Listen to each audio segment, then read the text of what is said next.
Suspense.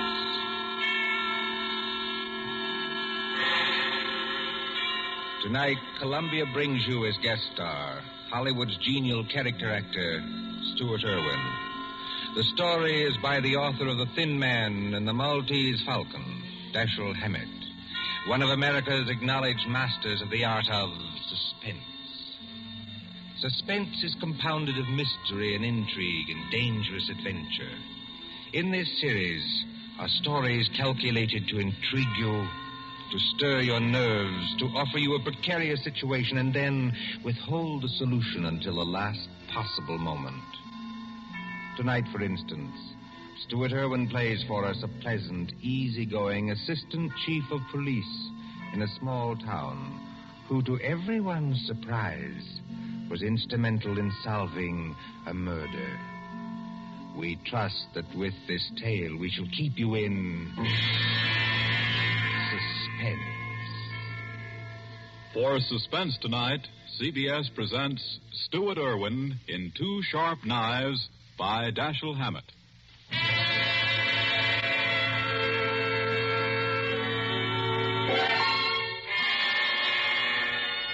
Shortly after 2 a.m., a poker game had just broken up at Ben Camsley's, the doctor coroner of Deerwood City.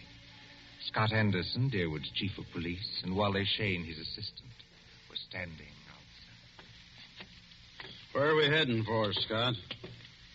Let's walk across the street, Wally. Railroad station.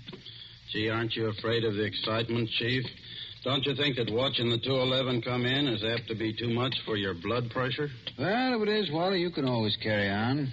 You've been a pretty good imitation of an assistant to me for some time now. Yeah? Yeah. If anything happens to me, you'd be the chief. Don't worry. Won't be any harder for you to fool the public as chief. Hi, Elmer. Howdy, Scott. Hello, Wally. Kind of late for you boys to be around, ain't it? No, I don't know. We sort of figured we'd put the town to bed tonight. How's the 211? On time? Right on the nose.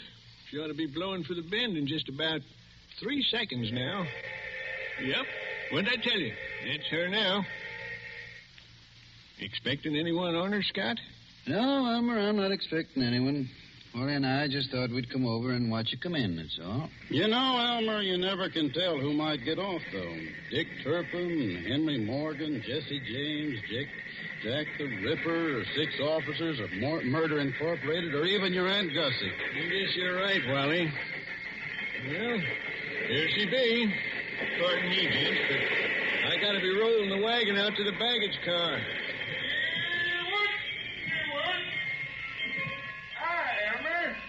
How's it going? Well, I can't complain, Cap. Well, maybe you can't, Elmer, but I sure can if you hold us up with that freight there. You got much more? Nope, this is the last piece now. There you are, Cap. All done. Okay. See you tomorrow, Elmer.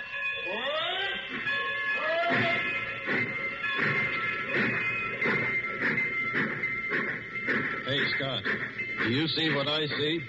You mean, do I see the man who just got off that train? The answer's yes. Well, he's a ringer for the guy we got a picture of.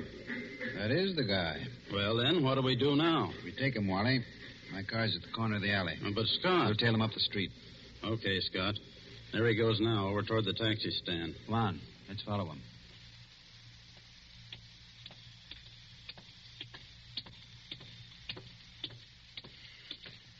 Hello, Furman. Huh? Why, I don't believe You're Lester Furman, aren't you? Yes, I am. Philadelphia?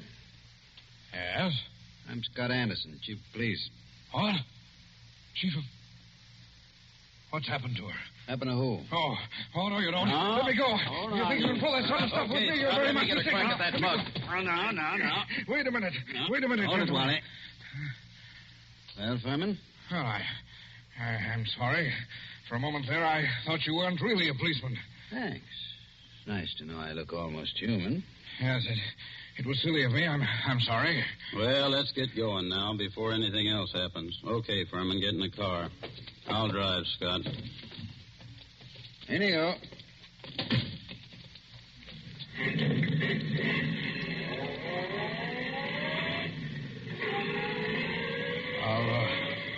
I'll taking me to police headquarters? That's right. What for? Philadelphia? I don't think I understand. You understand that you're wanted in Philadelphia for murder, don't you? Murder? Why, that's ridiculous. Who told you that? Well, it's a cinch he didn't make it up. But wait, there must be... Take it easy now. Just wait till we get down to headquarters. And I'll show you what I mean.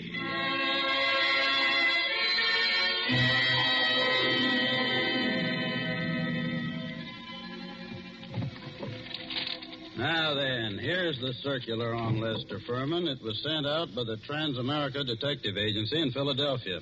Take a look at it. Oh, yeah. $1,500 reward for the arrest and conviction of Lester Furman, alias Lloyd Fields, alias J.D. Carpenter, for the murder of Paul Frank Dunlap in Philadelphia on December 8th, 1942. Well? It's a lie. You're Furman, aren't you? Oh, yes, but... That's your picture on the circular, isn't it? Oh, yes, but I... Scott, I see you and Wally got Furman, huh? Oh, hello, George. You lucky stiffs. Now you two split $1.50 reward. I never seen nothing like it. You know, if it ain't vacations in New York at the city's expense, it's reward dough. Judge, someday, if you don't remember you're the jailer around here, not the D.A., you're going to be wearing your teeth on the outside of your lips, and I'll be the guys who arrange them that way. Savvy? Just because you caught a guy who's hot in Philadelphia. It's a lie. It's a frame-up. You can't prove anything. There's nothing to prove. I never killed anybody. I won't be framed. Take it I easy, won't be framed. Furman. Take it easy. You're wasting your breath on us. Save it for the Philadelphia police.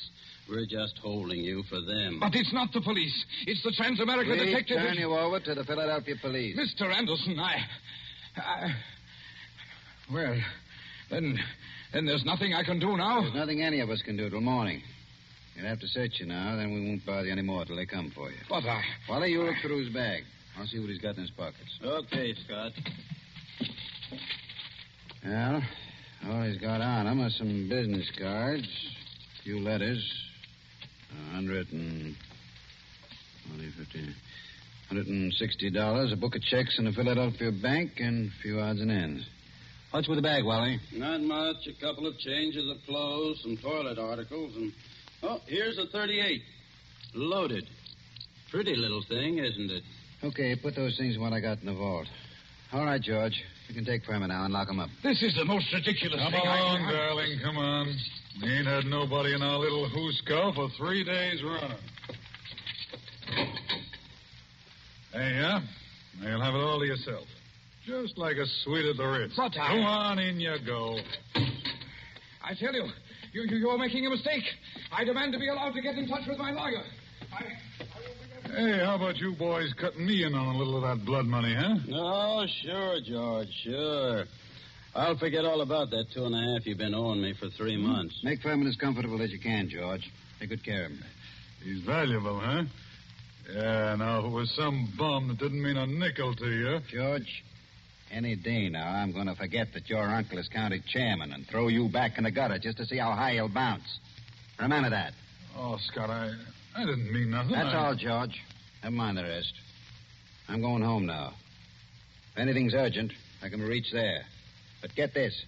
I don't want to be disturbed. Unless it is urgent.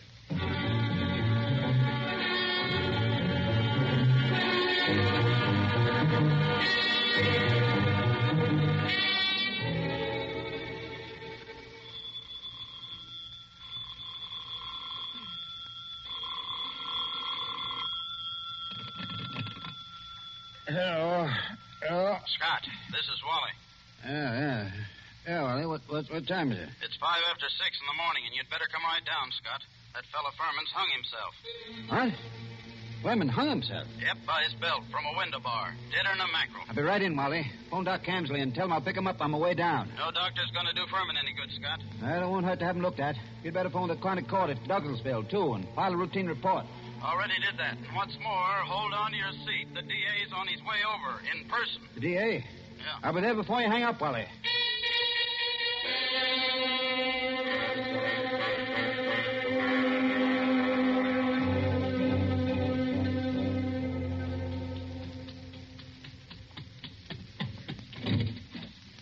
Come on in, Chief. Ted Carroll, the DA's here, and he's plenty hot under the collar.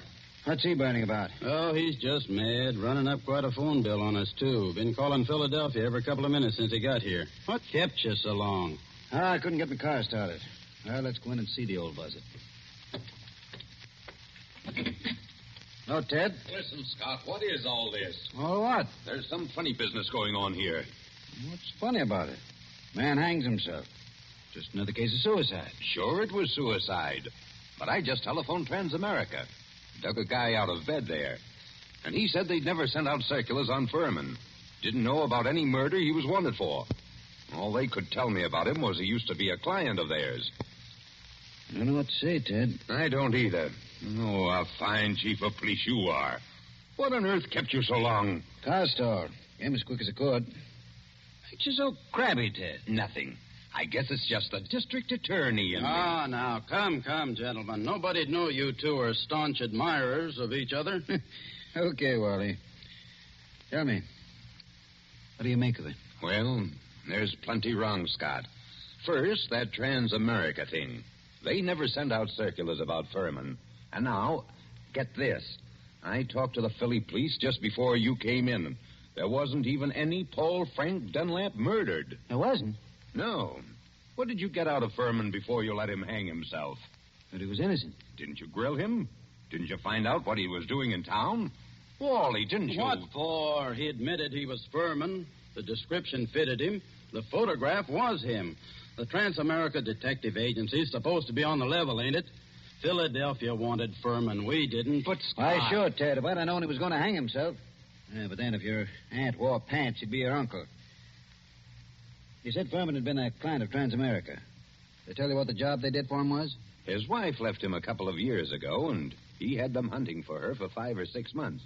But they never found her. They're sending a man up here tonight to look things over. Yeah, huh? Yes. Mm-hmm. Well, I'm going out and grab a quick bite. But I might as well tell you, Scott, there's going to be trouble over this. I know that, Ted. There usually is when somebody dies in a jail cell.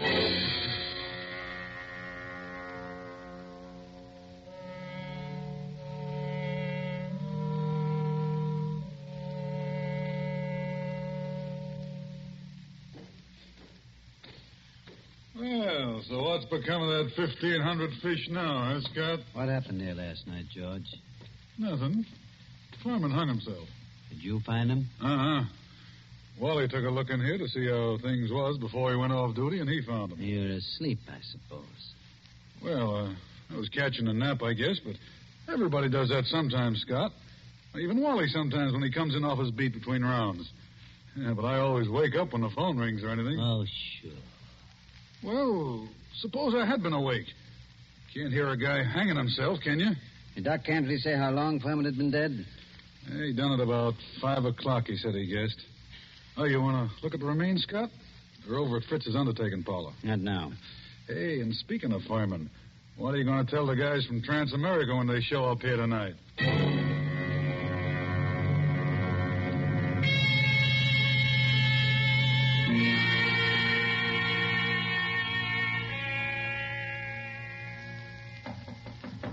Come in. Oh, they told me I'd find you here. You're Chief Anderson, aren't you? Yes, that's right. I'm Carl Riesing, assistant manager of the Transamerica Detective Agency in Philadelphia. This is Mr. Wheelock, who was Lester Furman's personal attorney. Glad to know you, Mr. Riesing. How do you do, Mr. Wheelock? How do you do? I know you gentlemen are already in possession of most of the details concerning Mr. Furman from the time he arrived in Deerwood until the time of his death. But perhaps you don't know that the police of most towns in our corner of the state have also received copies of this same reward circular. Take a look at it. I must say this circular is an excellent forgery. You're sure it's a forgery, Mr. Riesing? Oh, yes, there's no doubt about it. But it's an excellent forgery. Tell me, Mr. Wheelock, was Mr. Furman a native Philadelphian? Oh, my, yes. He was a well-known, respectable, and prosperous citizen of Philadelphia. Married, I believe? In 1934, he married a 22-year-old girl named Ethel Bryan, daughter of a Philadelphia family. And the Furmans had a child? Isn't that right, Mr. Wheelock? Yes, born in 1936, but the child lived only a few months. Mr. Furman's wife disappeared after the child's death. What year was it that she disappeared? Mr. Riesing should remember that. His agency worked on the matter. Oh, I remember it well. Mrs. Furman disappeared in 1937. We never heard anything of her again, although Furman spent a lot of money trying to locate her. What did she look like, Mr. Riesing? In just a moment. I have a picture of her right here in my briefcase. Here it is. Quite pretty, isn't she? If you care for that type. I see what you mean, Mr. Wheeler. But she's attractive as that.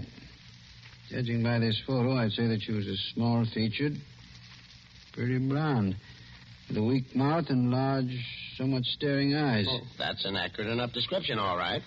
If you don't mind, I'd like to have a copy made of that photograph, Mr. Riesing. Oh, you can keep that one if you like. It's one that we had made up at Transamerica. Her description's on the back. Thanks. Did Furman ever divorce her? No, sir. He was a lot in love with her, and he seemed to think that the child's dying made her a little screwy so that she didn't know what she was doing. That's right, isn't it, Mr. Wheelock? That is my belief, Mr. Riesing. You said Furman had money, Mr. Wheelock. About how much did he have? And who gets it? I should say his estate will amount to perhaps $500,000 left in its entirety to his wife. Mm-hmm. It's quite a handy sum for anyone to have, I'd say. Mr. Wheelock, everything shows that somebody framed Furman into the Darewood jail. And that frame-up drove him to suicide. But there has to be something else. A lot else. Well, then, what are you going to do? I'm going across the street to the undertaking parlor and have a look at Furman. I'll see you later.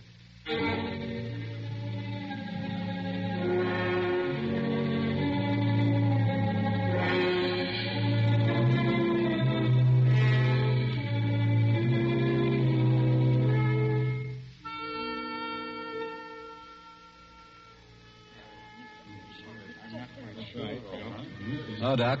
Hi, Scott. I figured you'd come over here to the undertaker's pretty soon. Send your mind, Doc. Let's get out of this crowd. I want to tell you something. I just got rid of 2 guys in my office. Let's go back there. Suits me. 2 of those bruises showed, Scott. What bruises? Furman. Well, up under the hair, there were 2 bruises. Well, why didn't you tell me? I'm telling you now, Scott. You weren't here when I made my examination. This is the first time I've seen you since then. Why didn't you spill the stuff about Furman's bruises when you were testifying at the inquest, then? I'm a friend of yours. Do I want to put you in a spot where people can say you drove this chap to suicide by third-degreeing him too rough? You're nuts. How bad was Furman's head? Well, Scott, that didn't kill him, if that's what you mean. There's nothing the matter with his skull. Just a couple of bruises nobody'd notice, and unless they parted the hair. I thought you ought to know, though. Well, thanks, Ben. Yes, who is it? This is Fritz, the undertaker. Listen, Scott, there's a couple of ladies over here that want to take a look at Furman. Is it all right? Who are they? I don't know them. Strangers. What do they want to see him for? I don't know. Wait a minute. Can't I please see him? Why do you want to see him? Well, I'm his wife. Furman's wife? Yes. Oh, certainly. I'll be right over. So long, Ben. I've got to go back to the undertaker's. So long, Scott.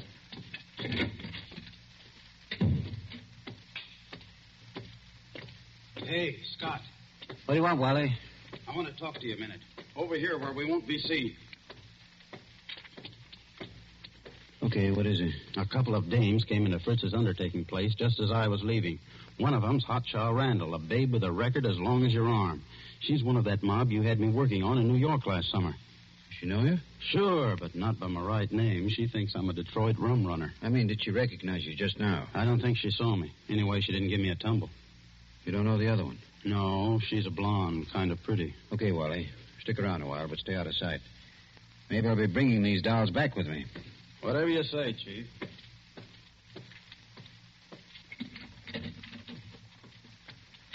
Oh, there you are, Scott. I wondered when you were coming. This is Mrs. Furman, and this is Mrs. Crowder. How do you do? Hiya, Chief. They just saw the body.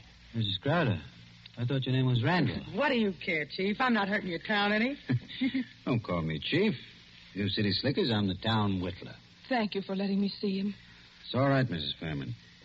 But I'll have to ask you and your friends some questions. So if you'll just come across the street to headquarters, we'll get on with the routine.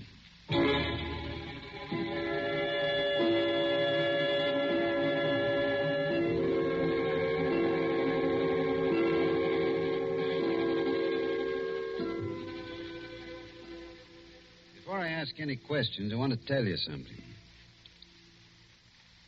Mrs. Furman, your husband didn't commit suicide. He was murdered. Murdered? Ah, Chief, we got alibis. We were in New York, and we can prove it. And you're likely to get a chance to. What brought you down here, anyway? Murdered? Well, who's got a better right to come down here? She was still his wife, wasn't she? She's got a right to look out for her own interests, hasn't she? Mm-hmm. It reminds me of something. Excuse me a second. I've got to make a phone call in the next room.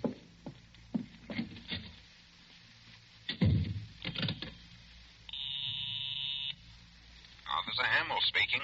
This is Scott. Yes? Is Wally around? No, he's not here. He said you told him to keep out of sight.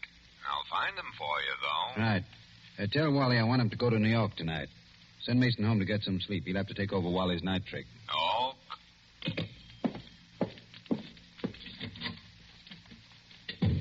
Mr. Anderson, do you think I had anything to do with with his death? I don't know, Mrs. Furman. I know he was killed. I also know he left you something like $500,000. Wow. Dollars? Dollars. All right, Chief. Let's stop clowning. The kid here didn't have a thing to do with whatever you think happened. No? No. We read about Lester Furman committing suicide in yesterday morning's paper, and about there being something funny about it. And I persuaded her she ought to come down to deal with Anderson, I wouldn't have done anything to hurt Lester. I left him because I wanted to leave him. I wouldn't have done anything to hurt him for money or anything else. Had I wanted money from him, I would only have had to ask him for it. That's the truth, Chief. For years I've been telling Ethel she was a chump not to tap him. But she never would. I wouldn't have hurt him. Why'd you leave him then? Oh, I don't know how to say it. The way we lived wasn't the way I wanted to live. I wanted... Oh, I don't know what. Anyway, after the baby died, I couldn't stand it anymore. Excuse me. Hello? Oh, yeah, Hammer?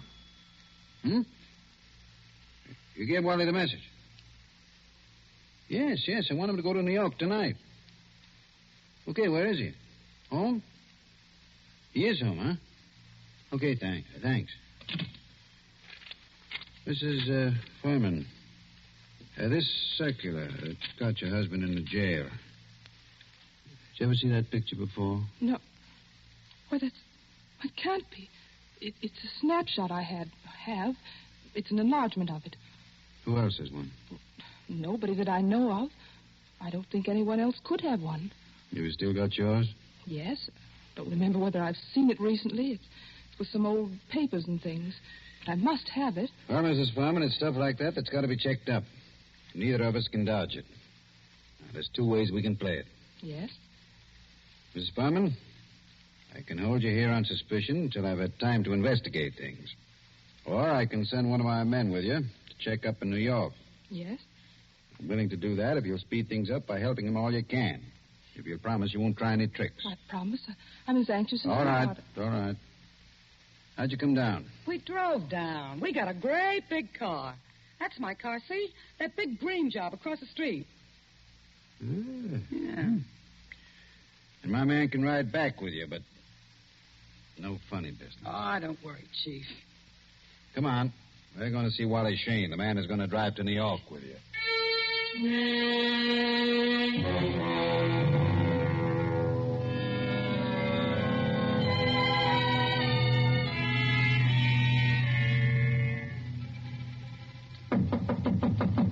Wally?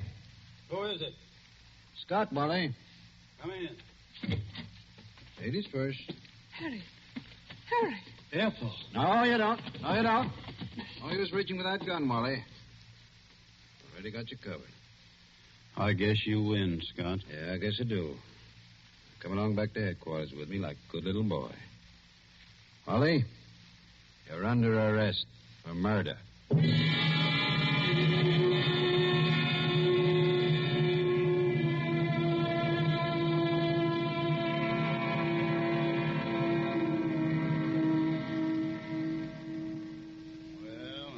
How I knew it was all up, Scott, the minute I saw those two dames going into Fritz's. Then when I was ducking out of sight, I ran into you, and I was afraid you'd take me over there with you, so I had to tell you one of them knew me. Figuring you'd want to keep me under cover for a little while anyhow. Long enough for me to get out of town. Why didn't you get out, Wally? Well, I dropped in home to pick up a couple of things before I scram, and that phone call of Hamill's catches me, and I fall for it. You see, Scott, I figured you're not on to me yet and are going to send me back to New York to see what dope I can get out of the dames. Well, you fooled me, brother. And I thought you'd fall for that. Then you didn't just stumble into all this accidentally, did you? No, I didn't, Wally. I figured Furman had to be murdered by a copper. The no reward circular is well enough to make a good job of forging one. Incidentally, who printed that Furman circular for you, Wally? I'm not dragging anyone in with me. It was only a poor mug that needed dough. Okay, Wally. You see, I knew only a copper would be sure enough of the routine to know how things would be handled. Only one of my coppers would be able to walk into Furman's cell, bang him across the head, and string him up on the... Those bruises showed, you know, Wally. They did? I guess I should have wrapped 2 towels around that blackjack. Oh, gee, Scott. I seem to have slipped up on a lot of things. So that narrows it down to my coppers and... Well, you told me you knew the Randall woman. There it was. Only I figured you were working with him. What got you like this, Wally? Same thing that gets most saps into jams, a yen for easy dough. I was in New York, see, Scott, working that Dutton job for you, palling around with big-shot racketeers, passing for one of them, and... Yes?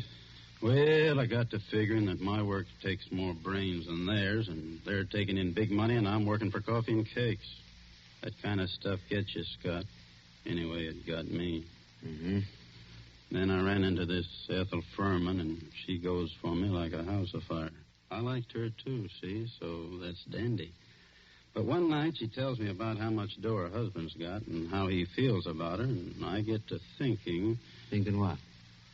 I think she's nuts enough about me to marry me.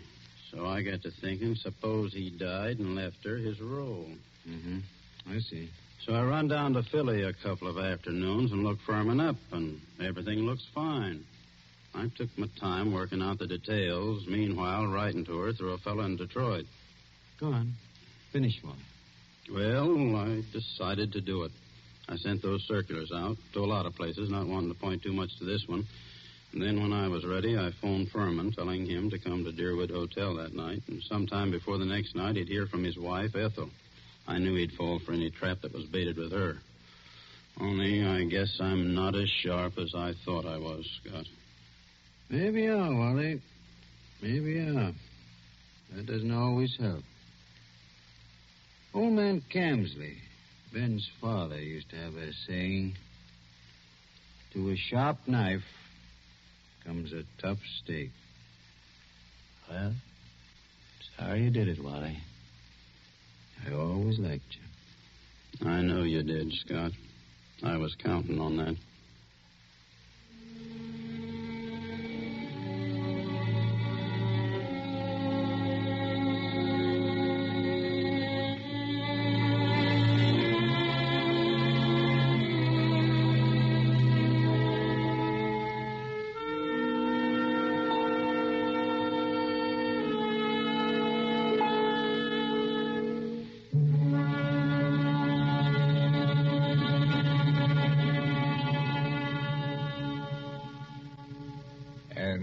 So ends Dashiell Hammett's 2 Sharp Knives, starring Stuart Irwin.